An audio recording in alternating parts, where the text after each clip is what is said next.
Hello, hello. We are back for the first tribal council of day 5.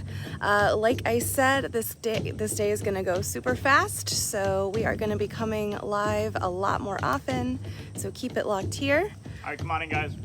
Players now filing into tribal council after their first immunity challenge, and here we have Sarah, Jordan, Kelsey, Kyle, Bennett, Nina, Bobby, and Daniel.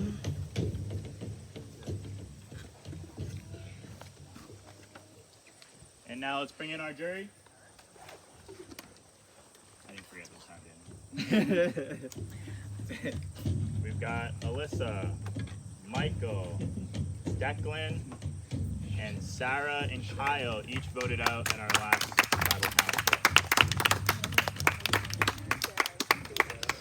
Sure. Look at those clean legs. All right, so let's go back to that last tribal council. Kyle, you and Kelsey appeared to have a hard decision to make. You talked about how, either way that you went, you were going to kind of see the repercussions. So talk to me about last night. Did you feel like there was a fallout from that vote, or people mostly understood where you came from? I mean, I think for the most part, everybody kind of had a chance to talk afterwards. It was definitely chaos right afterwards. I think everybody was pulled off in different directions. But I think, reflecting back on it, I think we made the right decision in that moment. So I don't have a lot of regrets about it. I might after this vote, but for right now, I don't. Okay. Kelsey, you kind of mentioned that was the first time maybe you felt like you were in control of a vote. Has that potentially catapulted you to a place where you feel now, in a more comfortable place in this group? The only thing that I know is that I don't know anything, to be completely honest. You would assume that potentially I could have been in a swing vote position coming into this, but sometimes a swing vote is the easiest person to vote out. I've heard that somebody from every single Fill me in, the swing vote between who? Potentially like somebody from Red or Gray. But Okay. with that being said, I've also heard that my name has been thrown out by a member of every single original color, so it could be unanimous on me. So a member of every single original color, does that include blue? Yeah. Interesting. All right, Bobby, you also at the last tribal council wanted to speak up and kind of, plead your case to the other side. I'll give you that opportunity now. I mean, did you have, you obviously had skin in that game, so what did you want to have happen at that vote? A lot. At the last vote? Yeah. Okay, on that side? Yeah, you wanted to speak up. I think you. I did want to speak up. So, to be honest, we were shocked with the way that Dan kind of split those two groups up. That wasn't the plan that we had talked about before. And then when he mentioned that he was targeting Kyle, who, obviously I was close with, and I thought that I had Dan as a number, I actually was very visibly unhappy after the vote, good or bad for the game. To be honest, we got back to camp and I didn't really say much last night. Again, good or bad. Probably better that I didn't. I wish things went the opposite way. But everybody that was over there told me why they voted the way they did. And at this point, honestly, this vote to me won't even tell that. I think it comes down to watching this back at the end of the year where the actual truth was. So. That's interesting. So, Sarah, yeah, talk to me about last night. So, it's the last night of the game, and you have a lot of time with this group of people to make your final plan. Let's figure out that plan that's going to get me to the end of the game. Did you see a lot of people strategizing when you went back to camp, or was it mostly everyone just trying to get their sleep in? It was a little bit of, honestly, I didn't notice a ton of people going off to strategize. It really seemed like we really just were enjoying our last night together and trying to get some sleep. I mean, the night was a little wild. We had a couple, I think it was Bennett, woke up in a little bit of a panic, and then, which just turned into a little chaos. I just went back to sleep and kind of ignored it, but it was a wild night, but I think it was just more, we shared an orange, we had the rest of our chippies, and just had a good last night with each other. Interesting. I mean, so Nina, let's talk about that. I mean, that really surprises me. I mean, it's the last night here. You know today is going to be a very quick day. We gave you a very short amount of time to put a plan together. Does that just mean everyone feels comfortable with their marching orders and their plan? Or, I mean, what does that imply, that no one was out there strategizing? Or do you agree that no one was out there strategizing? I agree that there was not a lot of strategy. It was mostly just like hanging out, having a good time, but I don't think that means at all that we feel comfortable in any way. I don't know, it was just kind of the vibes of the night. We were just like, I think we were all relieved because we thought we were about to do a challenge, have to vote someone out. I think we were all relieved that it was like, wow, we all made it to the final night. Like, this is really exciting. We're all sharing that together. No, we're just hanging in. Well, that's going to be a mistake for one of you, at least. True. Bennett, I believe at the last tribal council you mentioned that it was great to have the immunity necklace around your neck because you thought it might be a good time to flush an idol. Do you feel like this is a good time to flush an idol? Potentially. I've heard that it's not on the radar, but I wouldn't hear if it was on the radar, most likely, right? So, yeah, you know, it would be top of mind if I knew of another idol in the game, as we're getting down to it. So, we will see. Just kind of thinking it over and might need to make a game time call. Interesting. So Jordan, at the last tribal council, there was, you know, some kind of tension, some heated conversation between yourself and Daniel. Is that something that's lasted throughout the night, or do you feel like you've been able to, you know, patch things up to at least keep that door open for the rest of the game? Yeah, Dan and I actually just had a great conversation 5 minutes ago, and I'll be honest with everyone. The only thing that we said is, you know, we respect each other. We didn't even throw out fake names or anything. We just said, you know, maybe in the future we could see something together, but we patched things up, and I know we're on good terms now. So I appreciate that, Dan. Thank you. Yeah, I appreciate it too.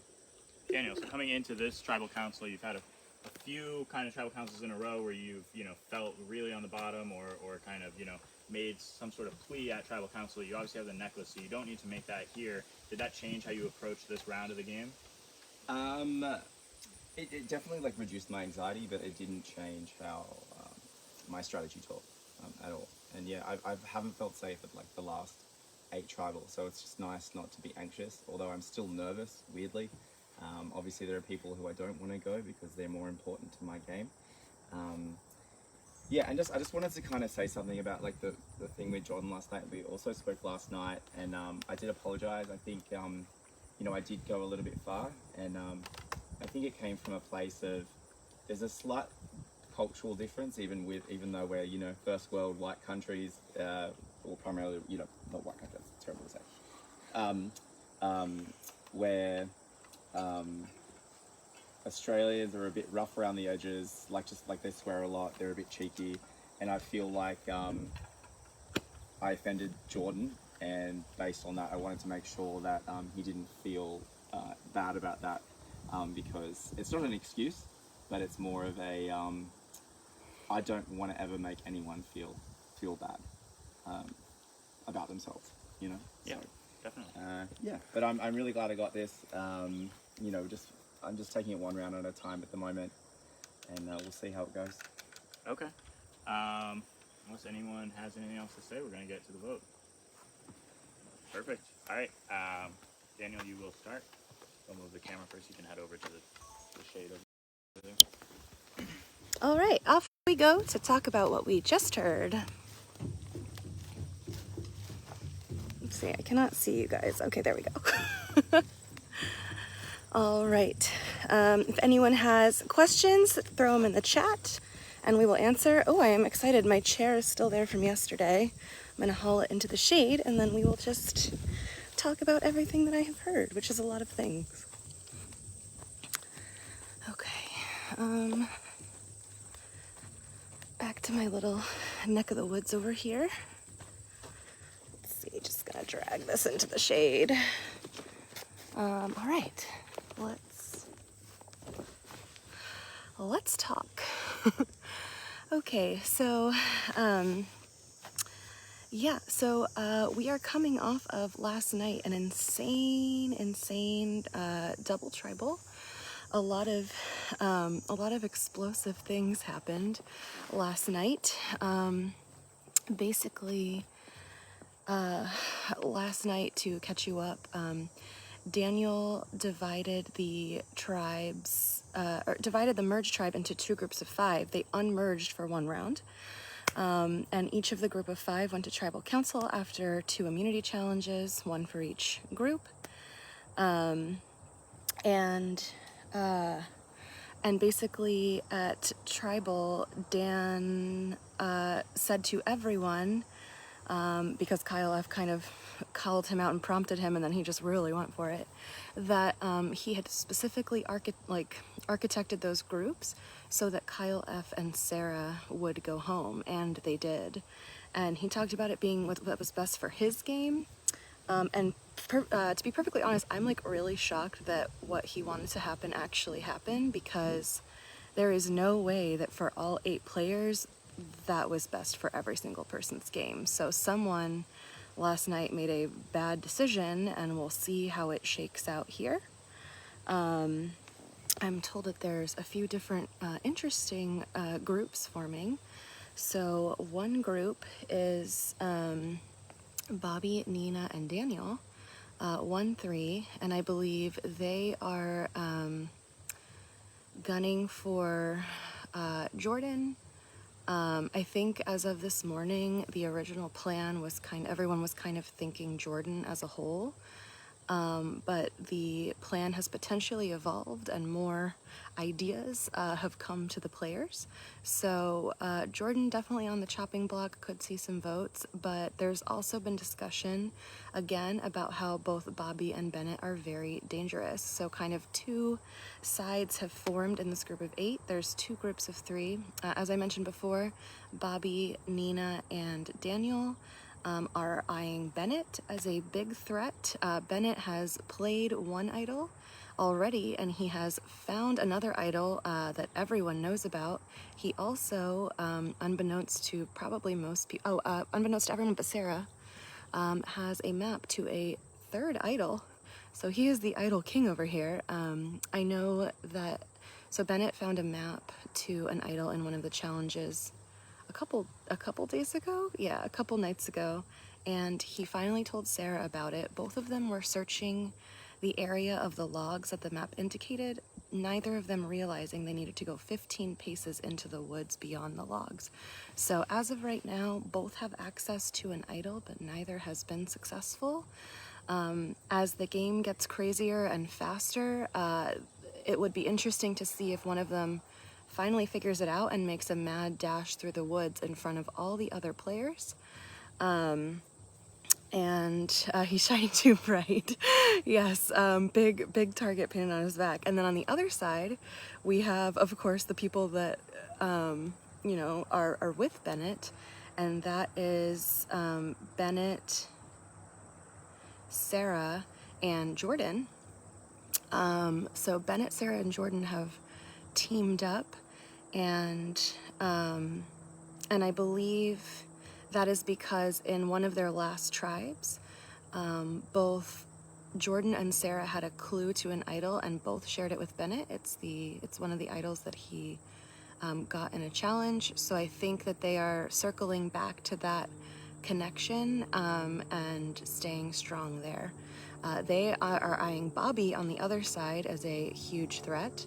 And so they are eager to, remove him from the game.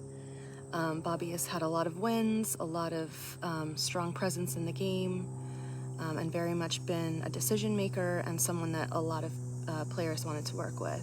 Christy asks, where does Kyle M sit? Well, that's a great question, because we haven't talked about Kyle or Kelsey. They are kind of the swing votes in this, as far as I have heard. And actually it's been fascinating because I always talk to a couple different tribe handlers before we go live with tribals so that I know what to tell all of you about. And it was so funny because 2 of the tribe handlers that I talked to, both were so convinced it was oh, this is the plan. And then the other one was like, wait, no, I'm sure that this totally other thing is happening. So it's fun that, even production is convinced of different things. So, that's been fun. But yeah, so as far as I know, Kelsey and Kyle are potentially the swings here. Although Kelsey did say that, you know, she's heard her name, and she very specifically found out that Bobby had thrown her name out there a round or two ago.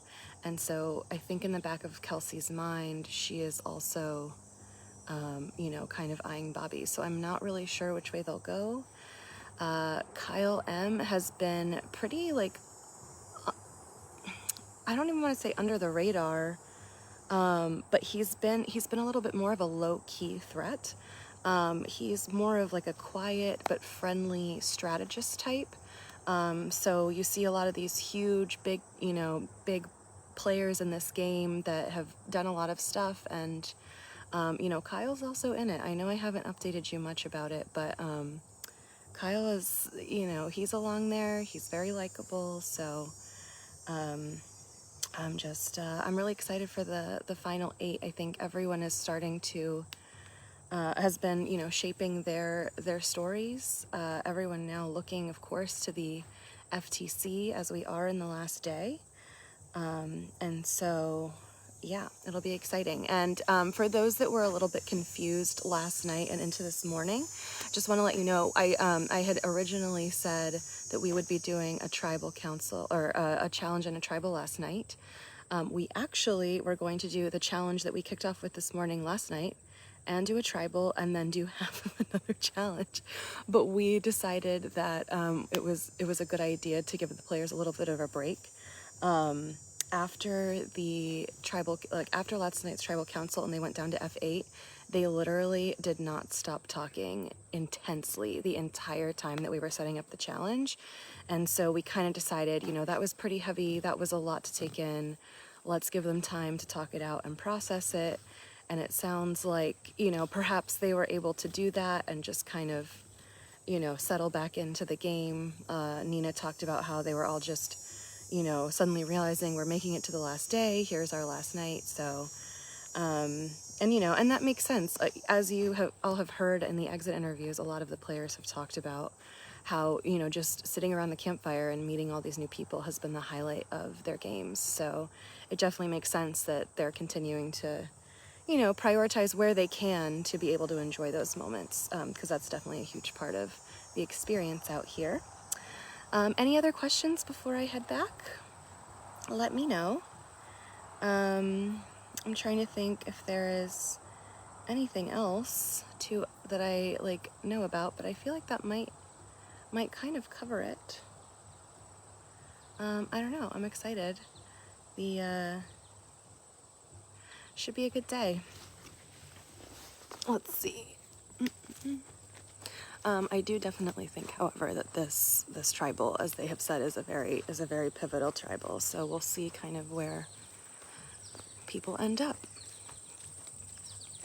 Okay, Cam has come back with the votes, so let me just run back in.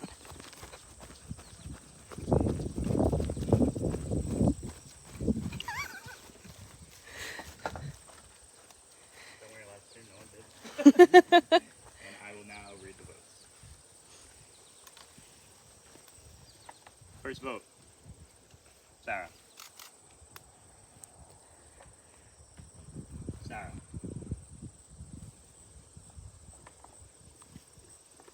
Bobby. Bobby, that's 2 votes each. Bobby, that's 3. Sarah, that's 3 votes each. Bobby. Next person voted out of Can You Survive 2022 and the 6th member of our jury, Bobby.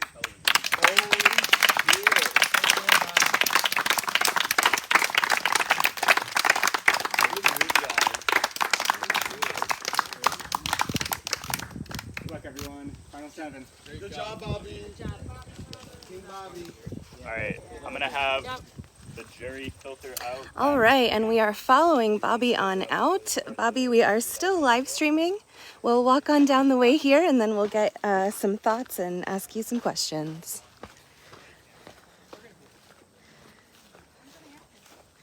Any thoughts you want to share while we walk over?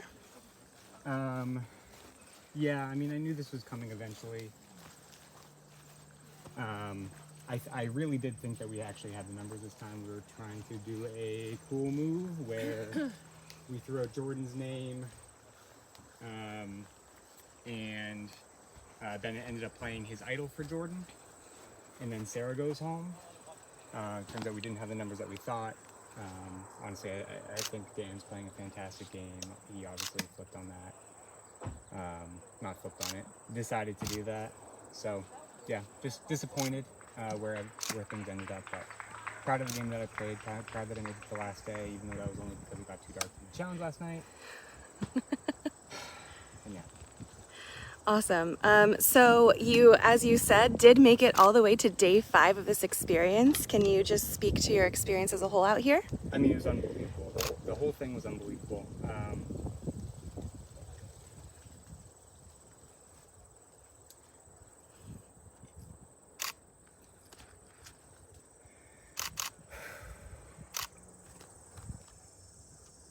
Put everything into this game. Had so much fun. I do this for my daughter. I want her to see this in the future, and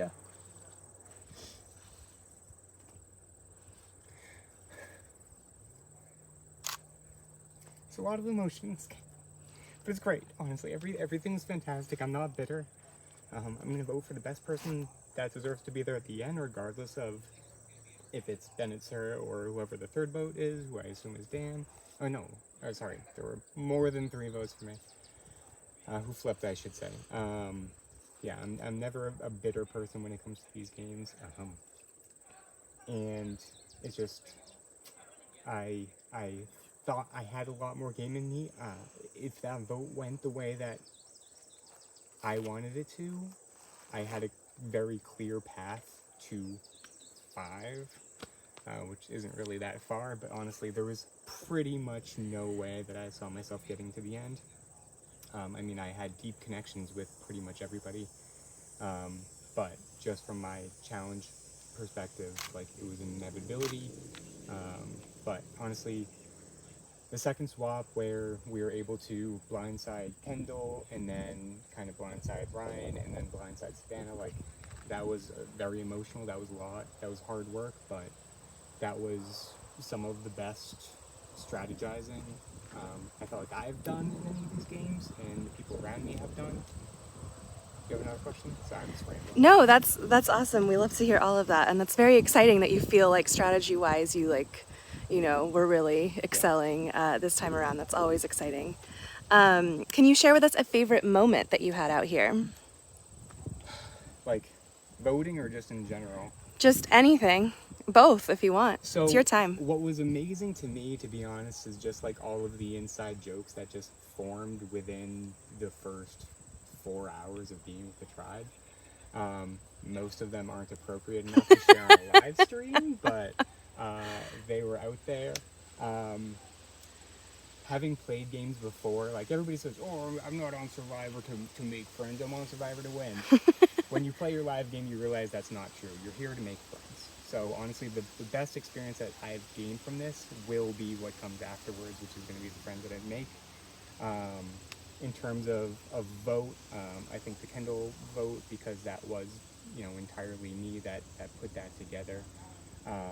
And yeah, to be honest, I think Sarah Kaya Cowell kind of blew my game up when she revealed to everybody how I did in Survivor Buffalo. And I think that was kind of where the writing went on the wall.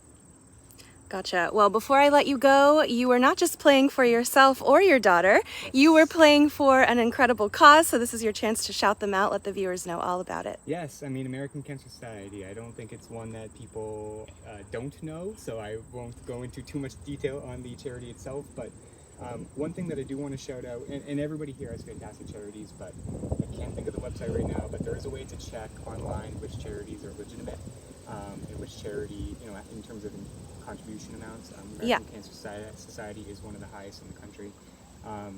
My family has been, God damn you!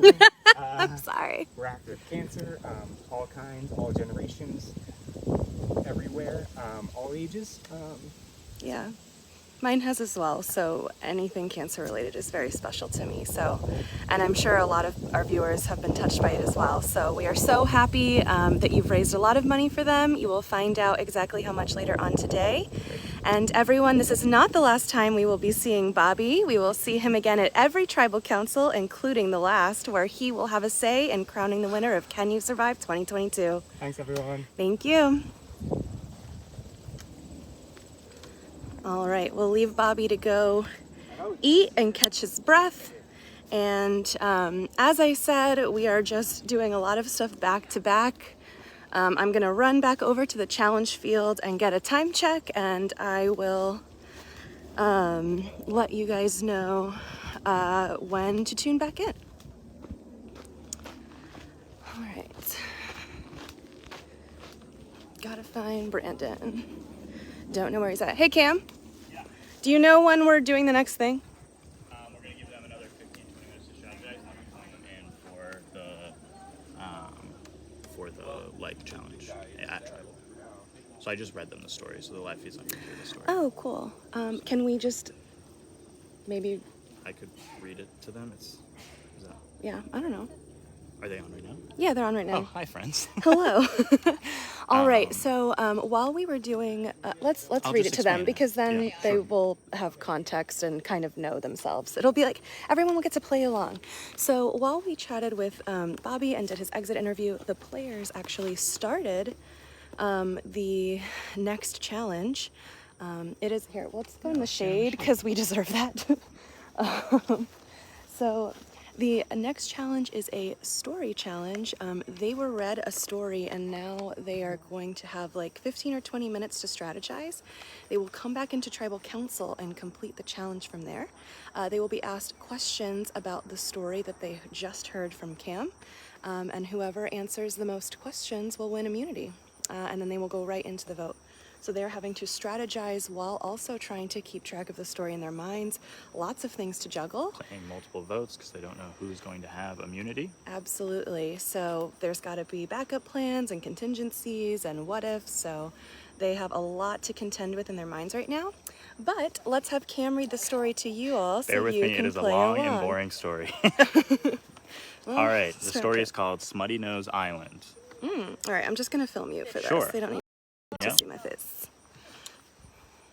Picture yourself standing on an island off the rocky coastline of Maine. It's really more of a glorified rock protruding from the sea. It's only about a half a mile long and even narrower than that, about 10 miles from the mainland of Kittery, Maine. It's barely inhabitable in modern day. There are no facilities, electricity, or protection from the offshore elements, except for two structures that are somehow still standing after 200 years. Smutty Nose Island in the Isles of Shoals has become an iconic part of the dark side of Maine and New Hampshire's history. The island's name is part of local folklore, said to have earned the moniker after a fisherman thought that the seaweed on one end looked like the smutty nose of some sea creature. The Isles of Shoals is made up of 9 islands, with 5 belonging to Maine and 4 to New Hampshire. The islands have been inhabited for over 400 years and were once the site of fishing camps for indigenous peoples until colonial settlers staked their claim on the many coves and inlets as they were known to do. Captain John Smith even tried to claim them as his own namesake, calling them Smith Isles in 1614, but the name never did stick. Isles of Shoals was once all considered one town named Appledore, all part of the Massachusetts Bay Colony, before Maine and New Hampshire were their own states. One by one, the little islands grew modest populations and separate townships formed. Among the main islands today are the tiny and privately owned Cedar Island, Duck Island, Appledore Island, and Malaga Island, which is connected by a breakwater to the infamous Smutty Nose Island. Smutty Nose Island has a robust collection of legend and lore surrounding it. Captain Edward Teach, or more widely known as his alias Blackbeard, was said to have honeymooned on Smutty Nose with his final bride, Mrs. Blackbeard number 15, sometime around 1720. The post-nuptial vacation didn't last, however, because as legend has it, Blackbeard spotted British warships on the horizon and soon after boarded his ship and sailed away without his wife. Before he left, though, he may have buried a bountiful treasure on the island, and his wife was charged with keeping it safe. His wife died on the island in 1735, and her ghost is said to still be there, whispering to anyone who sees her, "He will come again." As for that treasure, that might actually be factual. In 1820, Captain Samuel Haley found 4 silver bars buried beneath a rock on the island, which he later used to fund the construction of the breakwater, which now connects Smutty Nose and Malaga Island. The Smutty Nose Island history continues with the shipwreck of Segundo in 1813, a Spanish ship that smashed its hull during a snowstorm on January 14th, 1813. It sank just off the shores of Smutty Nose. Over the next several days, it's said that 14 bodies of the sailors were found in the coves and inlets of the island. The bodies were rumored to be buried on the island, but that detail may be fiction. In 1991, archaeologist and assistant professor Faith Harrington conducted soil tests in the areas that the graves were once assumed to be, but it turns out there is no evidence of graves or human remains. The topsoil is only 1 foot deep, and a Maine winter would have frozen it solid. Despite the inconclusive results, the legend remains, and the suspected gravesite is labeled as a landmark. But all of that lore is nothing compared to the gruesome murders that later took place on the island. Got all that? Oh my god, what a cliffhanger. We hear about these gruesome murders at the end and then nothing. Yeah, so yikes. You got all that? And that's what the players are trying to keep straight in their minds before they answer questions at Tribal along with strategy. So good luck to them all. I was listening and I could maybe tell you about Smutty Nose Island because it was said 50 times, but other than that, I don't know. Yeah, so anyway, yeah, so we will be back with Tribal Council in now like 10 minutes probably. That story took a while. So we'll see you back in 10 for the immunity challenge going straight into the Tribal. It is action you will not want to miss. We will see you then.